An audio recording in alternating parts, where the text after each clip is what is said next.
Y justo también quiero preguntarte, Juan, aprovechando tu presencia esta mañana, eh, ¿cómo miras hoy el país? Yo sé que estamos hablando del tema de este evento, una visión, una sonrisa, este proyecto, pero sí quiero preguntarte en estos procesos electorales, lo que estamos viviendo ahora, que no hubo la posibilidad de un acuerdo entre las izquierdas, el progresismo, se cerraron el registro de alianzas el viernes a la medianoche en el CNE y la única alianza registrada fue de la Revolución Ciudadana con Reto. Es más, ni siquiera ningún otro movimiento, partido político logró hacer acuerdos a nivel nacional.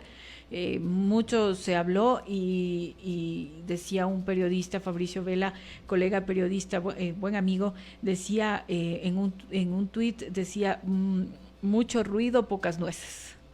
Sí, yo creo que el país sigue sin encontrar, y los hacedores de política pública siguen sin encontrar una respuesta concreta, tangible, que le resuelva a la ciudadanía los problemas que tiene actualmente, es decir, que haya trabajo y que tenga seguridad. Si pensamos en Ibarra, hace no más de 10, a lo mucho 15 días, tuvimos dos asaltos a mano armada con disparos, el uno en una cooperativa, el otro en un cajero. Entonces te muestra lo que en algún momento comentábamos, ¿no? Prefectura, municipio entregando camionetas a la Policía Nacional, que sin duda es importante porque es equipamiento, pero al final no te resuelve. Está el gobierno central construyendo junto a la iglesia de la Dolorosa una infraestructura para seguridad, entiendo, y lo mismo el municipio junto al ECU 911. Eso te muestra de que no hay optimización de recursos, cada uno hace lo que quiere, y segundo, que eso no resuelve. O sea, aquí se resuelve el problema con trabajo, se resuelve asignándole los recursos a los GATS, el gobierno les ha recortado entre un 15 y 20% de presupuesto anual. Eso deja debilitada la inversión pública aún más de lo que ya hemos tenido. Se condonó deudas a la banca, se condonó deudas a grandes grupos económicos, subió el IVA, subió la gasolina. Todo eso hace que Ecuador actualmente es uno de los países con el poder adquisitivo más bajo en la región, igual que Bolivia. O sea, la economía ecuatoriana está en un problema muy serio, muy grave. Al país se le ha puesto de rodillas nuevamente al Fondo Monetario Internacional y tienes un presidente que nos ha mostrado su indolencia, es decir, haciendo TikToks, bailando reggaetón o comiéndose hamburguesas. Cuando aquí tienes 5 millones de ecuatorianos que están en precariedad, están en pobreza y pobreza extrema, y de esos 5 millones, 2 o 3 millones de personas comen pasando un día. Esa es la realidad que vive el país y en este momento el gobierno no, yo no veo que esté haciendo las cosas correctamente. Revisaba una entrevista del economista Marco Flores, me parece una persona muy interesante para escucharle y entender lo que pasa en el país.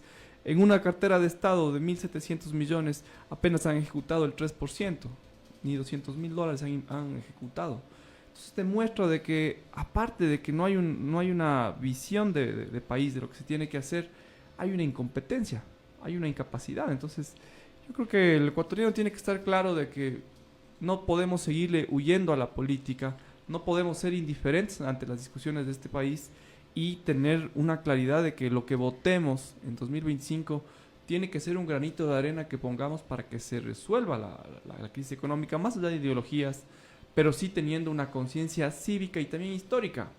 Porque hay que entender, pues son 7 años han dicho que la culpa era de Correa, cuando van 7 años administrando el Estado y no han podido hacer nada. Ujú. Entonces, Pero sobre esta posibilidad que no se dio respecto a esta alianza de las izquierdas, del progresismo, que finalmente no llegaron a acuerdos. Hubo un pronunciamiento en donde hablaban de acuerdos, por ejemplo, de no agresión. un pacto de no agresión en la campaña electoral, de apoyo a la tendencia en la segunda vuelta electoral, etcétera. O sea, pero para la primera no hay acuerdos más que el de Reto con la Revolución Ciudadana, que no sabemos cuál será el acuerdo, ¿no? ¿Será el candidato a vicepresidente de la República? No se conoce, porque en algunas provincias entiendo que sí van a ir juntos, Sí, ¿no? yo creo que todo espacio de diálogo es positivo. Uno de los problemas que desde el inicio se ha hecho una crítica es que era un espacio de discusión entre los partidos políticos, no entre la gente, entre la ciudadanía. Entonces, Creo que ahí tenemos un primer problema. Pese a ello es positivo el que haya una discusión y al menos haya un acuerdo programático del proyecto nacional, en medio de las diferencias que puede existir. Lo otro, pues algo que me parecía bastante sensato de Mauro Andino, que es candidato por Pachacuti, en Quito. Él hablaba de que se debe discutir un acuerdo legislativo por el país. Porque si tú te fijas en la asamblea, únicamente son las discusiones por las hojas de ruta que tiene cada partido, no la hoja de ruta del país. La misma Revolución Ciudadana es la que votó por el tema del IVA, o la que dejó que pase la ley del IVA, ¿sí? De lo mismo de la ley de los evasores. Entonces, ¿de qué Revolución Ciudadana hablan? ¿Sí? Pues esas son cuestiones de que tenemos también que ponernos en el zapato de la familia ecuatoriana, que no llega a fin de mes, que desde la pandemia sigue ahorcada con lo que le toca pagar en la cooperativa, en el banco, porque los intereses no les han perdonado, más bien les han subido las cuotas. Entonces ahí vienen discusiones en donde la gente se siente por fuera. Por más que haya esa mesa de diálogo, la gente no se siente representada. Y ese es un gran problema que tenemos en este momento en el país. Más allá de eso, yo creo que mi expectativa es de que vas a tener una segunda vuelta entre izquierdas y derechas, va a ser la Revolución Ciudadana con con otra figura, puede ser Topic, puede ser el mismo Noboa. Pero sí, necesitamos que haya un acuerdo nacional de puntos en los cuales no podemos, y va más allá de ideologías. Ejemplo, el país no puede estar arrodillado al Fondo Monetario Internacional, Moni. Revisemos la historia de este país, de Latinoamérica, del mundo. En Europa, en el 2008, la crisis le pusieron a pagarle a la gente, al mismo Fondo Monetario Internacional, al Banco Central Europeo. Aquí están haciendo lo mismo. Se han endeudado en los últimos años cerca de 8.000 millones con el Fondo Monetario Internacional. Así es. Hoy le debemos 11.000 y tú no ves una obra. ¿Por qué? Porque los créditos que te da el Banco el Fondo Monetario Internacional no son para inversión productiva. Son para pagar. Son para pagarse ellos mismos. Entonces, ese es un robo descarado a la familia ecuatoriana. Por eso nos han subido el IVA, nos han subido el costo de la gasolina, siguen los despidos en el sector público. Entonces, esos son los problemas trascendentales que tenemos en este país. Yo espero que podamos tener una discusión en base a las propuestas. Tener 17 candidatos es una locura. De los 16 tendría de los 16 tendrás 5 candidatos que van a ser los que van a estar en la discusión. Sí, claro. El pelotón. Y los demás en nada. Entonces, saludo a la bandera. La debilidad de la democracia en este momento, del sistema democrático, porque también están en su derecho en participar, pero son espacios que no tienen representatividad, no tienen una base social que los permita tener una legitimidad. Entonces esto también al votante le marea, y en medio de la crisis, donde estás preocupado más bien de llegar a fin de mes o de que no te roben, no vas a tener tiempo de estar viendo esas 10 opciones que no representan a nada. Tendrás 4 o 5 opciones que sí van a estar en esa disputa electoral. Entonces sería, Juan, la ciudadanía también la que debe hacer estos análisis de las propuestas, de los ofrecimientos de cada uno de los candidatos a la presidencia de la República, y qué tan viables son estas propuestas, ¿no? Porque escuchábamos a un Noboa en campaña electoral que decía que está de acuerdo con que el petróleo se quede bajo tierra, y mira que ahora la propuesta es ir cerrando el bloque 43 del Yasuní en 5 años aproximadamente. Mira, sí, esa es una discusión compleja, porque cerrar el Yasuní y todo lo que significa eso anualmente en ingresos y para la inversión pública es complejo, ¿no? Entonces es una discusión que está ahí porque nuestra generación hoy plantea sostenibilidad. Estamos ante... Claro, pero finalmente, más allá de que estemos o no de acuerdo, eso se votó y ganó esa pregunta. Así es. Yo creo que hay que ir a un proceso sensato que le permita pues al Estado tener capacidad de inversión, pero ves que es un gobierno que ni siquiera ejecuta lo que tiene. Sí, aparte de incapaz, miente. Lo otro es que el problema que tiene también la sociedad ecuatoriana, y es algo que hay que seguirlo discutiendo, es el papel de los medios de comunicación. O sea, los medios de comunicación se han convertido en espacios de difusión de muchas veces mentiras, o de también poner cortinas de humo, y la sociedad no puede entrar en una discusión. Por eso tienes datos como que dicen las encuestas de Maluk, 7 de cada 10 ecuatorianos no confían en lo que dicen los medios de comunicación tradicionales. Es decir, hoy las redes sociales se han convertido en un espacio donde puedes tener información de un lado o del otro para poder contrastar, eso es importante, pero sin duda existe un contuberio entre los gobiernos de turno y ciertos medios de comunicación aliados. Te quiero poner un ejemplo en Ibarra. En Ibarra hay un medio de comunicación que es bastante conocido, y hay que decirlo, es Diario El Norte. Hay que revisar los contratos que tienen con el municipio, porque esa es una caja de resonancia de la administración municipal. Mientras ellos comparten que aquí se adoquinan las calles y temas así, los medios de comunicación en Francia comparten pues información sobre cómo Francia avanza en el mejoramiento de la movilidad. Entonces, ¿a qué me voy? Es algo tan sencillo, pero aquí nos están vendiendo como la panacea el hacer el adoquinado de una calle o del centro histórico. Pero al final sencillo. el medio está informando, Juan, lo que se está haciendo. Yo discrepo, porque no te invitan a una discusión. Aquí Ibarra tiene que discutir el transporte público. Pero ¿dónde queda, por ejemplo, la responsabilidad? Y no es que quiero defender, ni mucho menos, ¿no? Pero ¿dónde está, por ejemplo, el rol de la academia? Exacto. Sí, mira, es que este es un conjunto de todos. Por un lado, medios de comunicación, pero es que no puede esta ciudad estar pensando que los adoquinados resuelven las cosas. Tenemos que discutir la eficiencia del transporte público. Ejemplo, tienes líneas que te pueden demorar entre 40 minutos y una hora a ir a las universidades. Eso nos ha hablado en esta ciudad 15 o 20 años. Entonces, el rol de los medios de comunicación es invitar a esa discusión, no decirnos, dar la respuesta, pero sí invitar a esa discusión. La academia escondida. La academia jamás ha discutido los problemas económicos de esta ciudad. En esta ciudad te gradúas y tienes que emigrar.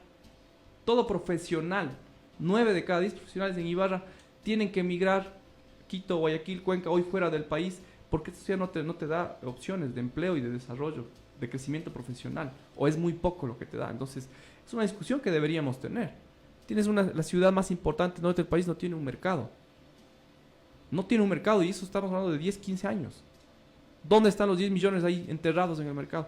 Esa discusión tiene que estar, por un lado, desde los actores políticos, por otro, desde la academia y por otro, desde los medios de comunicación.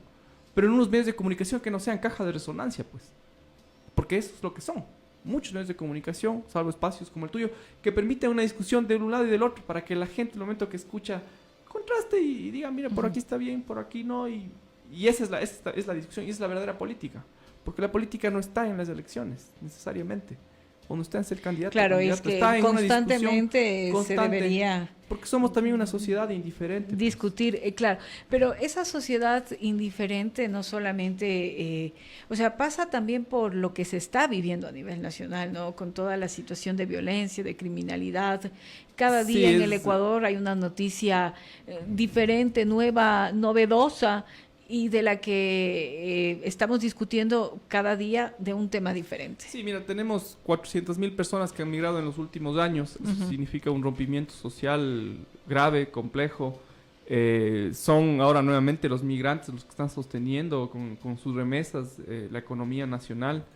Tienes, por otro lado, lo que tú comentabas, la inseguridad. Mira lo de Durán. Lo de Durán fue algo... Es un insulto que el presidente hace todo ese show y al siguiente día o a las siguientes semanas tienes nuevamente masacres, muertes, inseguridad. Acaban de matar a un líder político en Durán, Choes, sí, de la Revolución Ciudadana. Entonces, solo en este año son casi 10 personas que están en el ámbito político que han matado. Mataron a un candidato presidencial hace un año, el alcalde de Manta, sin número de figuras. Entonces, tienes un rompimiento social en donde la ciudadanía no podemos estar fuera de esa discusión, y esa discusión significa llegar a acuerdos mínimos. O sea, el Estado ya no puede seguir, la Asamblea no puede seguirse peleando por una u otra cosa cuando el país sí necesita que le resuelvan problemas. Mira, se han aprobado leyes, una de ellas, por ejemplo, del sector eléctrico, donde los ecuatorianos le subsidiamos a las mineras. Se les cobra 5 centavos el kilovatio. Es una locura. Esas son discusiones que tendría que estar la Asamblea, las candidatos que van a la Asamblea tienen que poner a discutir eso a la sociedad ecuatoriana, porque no es justo. Nos están robando cara a cara. Se están llevando el oro, los minerales, las grandes ganancias que dejan y nos dejan la contaminación y una que otra migaja porque harán una carretera o harán... No. Uh-huh. Pero en ese sentido, por ejemplo, la minería también está del otro lado, la minería ilegal, ¿no? Que ha perjudicado territorios, que no digo que el gobierno es el que debe tomar control, ¿no? Porque finalmente es el que tiene el control del Estado referencia a la seguridad, pero también está el hecho, insisto, no voy a defender a nadie, pero si hay multinacionales, que no digo que estoy de acuerdo, que quieran invertir, sí, hay que dar las condiciones, y dar las condiciones, porque no sé qué tan esto del el anti-extractivismo en un país como el nuestro, ojo que no estoy diciendo que estoy a favor o en contra de exactamente unas necesidades y tantas. Pienso totalmente contigo, pero las condiciones tienen que estar principalmente para la sociedad ecuatoriana. Y lo que tú ves es un ejemplo muy, muy concreto. ¿Por qué la sociedad ecuatoriana tiene que financiar, subsidiar a la energía eléctrica que pagan las mineras? Eso no está bien. Y lo discutía, sí. Eso es una cosa que tiene que la Asamblea ir a discutir. Y lo decía aquí la asambleísta Lucía Pozo también, que estaba en contra de esto, de que le sean las mineras las que tengan un subsidio, mira, grandes industrias un subsidio. Ahorita que mencionas al asambleísta Pozo y a las personas que van a la asamblea acá en Imbabura, deben tener un acuerdo legislativo donde vamos a recuperar Yachay. Yachay no es una discusión ni de Correa, ni de anticorreístas, es una discusión provincial y de país. Porque Yachay puede ser el gran motor de la economía del conocimiento, porque Ibarra tiene los profesionales. ¿Y por qué hablo de Ibarra? Porque la gente se gradúa acá, o sea, vienen del Carchi a graduarse acá. Viene incluso gente de la costa a graduarse acá, sea en institutos o en universidades, de toda la provincia. Entonces, tenemos el capital humano que puede contribuir a lo que ya se ha empezado a lograr con Yachay. Yachay, los estudiantes siguen ganando premios en el exterior, becas, reconocimientos. Hay que apostarle a esa economía del conocimiento. Entonces, ese es un acuerdo legislativo urgente para que se retome el espíritu de Yachay.